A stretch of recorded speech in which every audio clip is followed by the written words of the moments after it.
Hello and welcome to Bravo Borough's Backstage Pass. We're going to have an inside look today at our production of One Flew Over the Cuckoo's Nest. And joining me today is Tyler Tsoumbos and David Cummings. Tyler, you play Billy Bibbit in the play, is that correct? That is correct. And tell us a little bit about Billy. Billy is an adult who is very much not an adult. He is shy, reserved.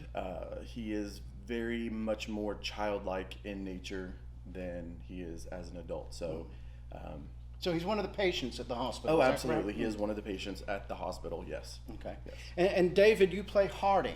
Yes. Can you tell us a bit about who Harding is? Dale Harding is a intellectual, very smart man.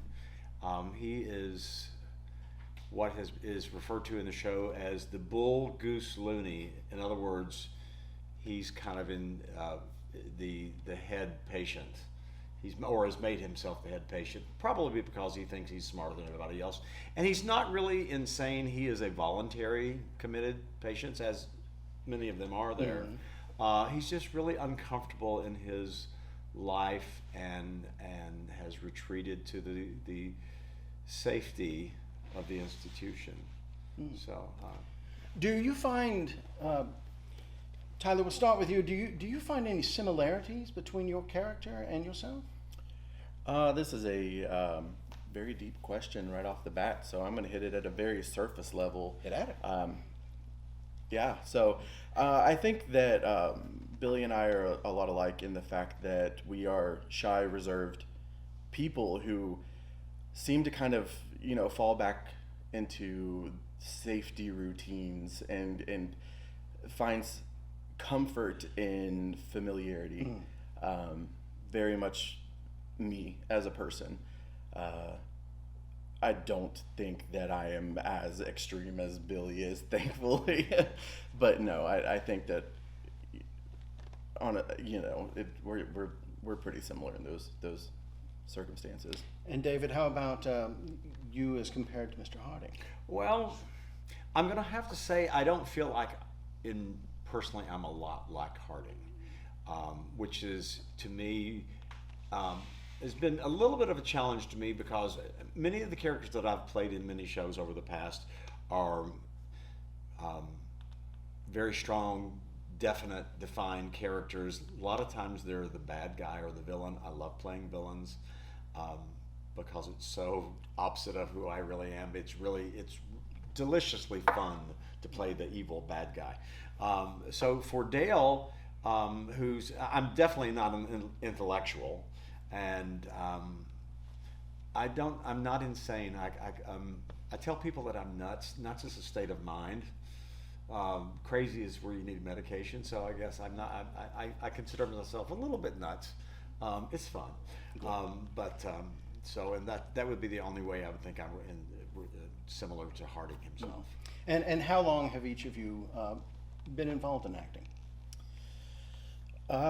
Since I was little, I think single digit age. Yeah. What brought you into it? Were your parents into the theater? Not really.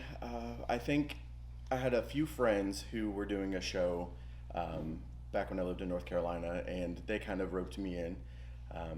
Did a few strange, locally written shows that were just being produced, and then worked my way into the Nutcracker, and then from there, and of course when I moved to Tennessee, I got back involved again, and just all through my childhood. So Very nice. yeah. David, what brought you into acting?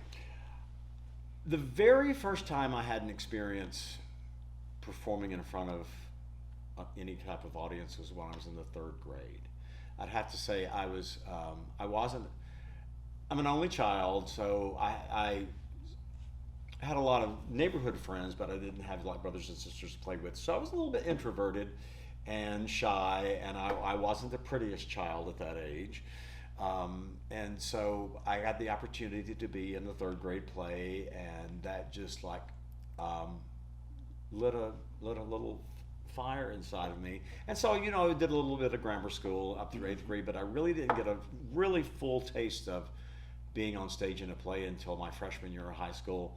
And I tried out for Fiddler on the Roof and got a member of the ensemble with one line, and I attribute my interest in theater to my high school theater teacher, J.R. Weirs, may he rest in peace, who inspired me and told me that I could go wherever I wanted to with this. And from the age of 14 on until now, I've done it throughout my whole life. What would you say has been your favorite role you've played? Oh, wow. There's so many. I've been very fortunate to play some really, truly iconic roles over the years.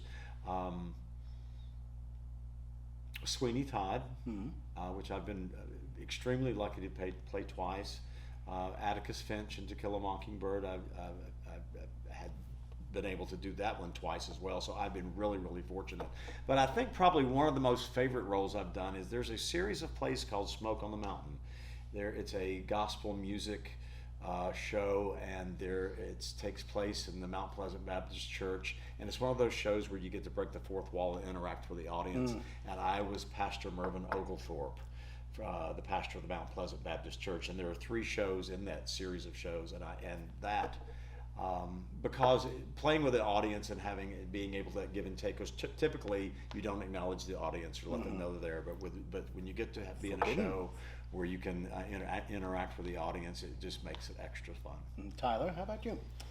I have 2 that are kind of pretty equal on the favorite scale, and they are complete opposites. One would be Hysterium from Funny Thing Happened on the Way to the Forum, which is a musical. Just an over-the-top, I mean, the name is Hysterium, it pretty much speaks for itself, so just a lot of fun, lighthearted. And the other one would be Rudy from Bent, which is a very heavy show that takes place during World War II and the Holocaust, and is a lot darker than a musical like Forum. So, but I really enjoyed just getting to bring that story to life. So Would you call that your most challenging role that you've had? Ooh, maybe. I think so. I think it's just it's dark. It's really dark, but it's a very important story to be told. So I think it's one of those that you dig into the depths and kind of get stuck there for a little while, and it's kind of hard to dig your way back out. But there's something kind of fascinating, and you know, you learn so much about yourself too, that it's something that yes, that's what a challenging role should be. Absolutely. David, what would you say would be your most challenging role? Sweeney Todd would have to be, I'd say, because it's such an emotional. You're playing a psychopath, but it from the beginning of that show to the end, there's a progression of that character who just goes deeper and deeper and deeper into his psychosis, and that being able to pull that up out of you and put it out in front of an audience and go through that emotional journey through every performance and sustain that type of emotion and that type of intensity, I find very challenging. Do you have a particular favorite story from playing Sweeney Todd you'd like to share? Oh, well, yeah, sure. Sweeney, if anyone is not familiar with Sweeney Todd, when he slits their throat, there's a trick chair that had a handle, and the seat flopped, and the body slid down the chute into the meat pie factory. Both times that I had the opportunity to do the show, after the show, many people, they were really wanted to come up and sit in the chair and have their picture made with a razor to their throat. Really? Absolutely, and have the look of terror in their eyes, or either that or they wanted to sit in the chair and have the handle pulled and slide down the chute.